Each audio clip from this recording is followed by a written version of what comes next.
The streetlights were buzzing, casting that sickly orange glow over the empty sidewalks. It was a week before Halloween, and I was on the hunt for the perfect costume. That's when I saw it. A tiny antique shop I'd never noticed before, wedged between a laundromat and a boarded-up bakery. The sign was so faded you could barely read the name, Curios and Knickknacks. Inside, dust motes danced in the dim light, and the air smelled like old paper and forgotten memories. Tucked away in a dark corner, I found it. It was a vintage Jester costume, complete with a pointed hat and little silver bells. It wasn't flashy or modern, but it had a certain character. The shopkeeper, a stooped old man with eyes that seemed to hold 1,000 secrets, just nodded when I brought it to the counter. "Be careful with that one," he rasped. "It has a mind of its own." I just laughed it off as a quirky sales pitch. Back home, I couldn't wait to try it on. I stood in front of the full-length mirror in my bedroom.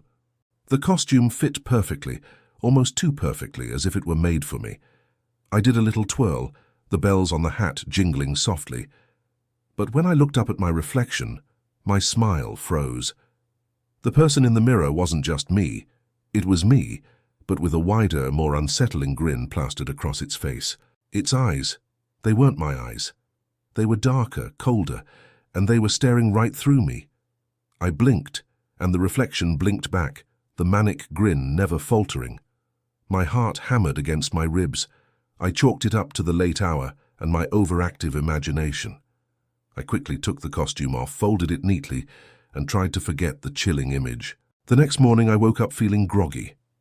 As I stumbled to the bathroom to get ready for work, I glanced at the mirror in my bedroom, and my blood ran cold. There, standing in the mirror, was my reflection.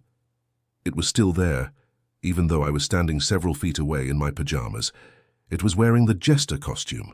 Slowly it raised a gloved hand and gave me a little wave. The grin was still there, wider and more terrifying than before. It wasn't a reflection anymore, it was a prisoner in the glass, and I had set something else free. I ran out of the room, slamming the door behind me, but I could still hear it, a faint, metallic jingling from the other side of the mirror. And I knew with sickening certainty that the costume wasn't done with me yet.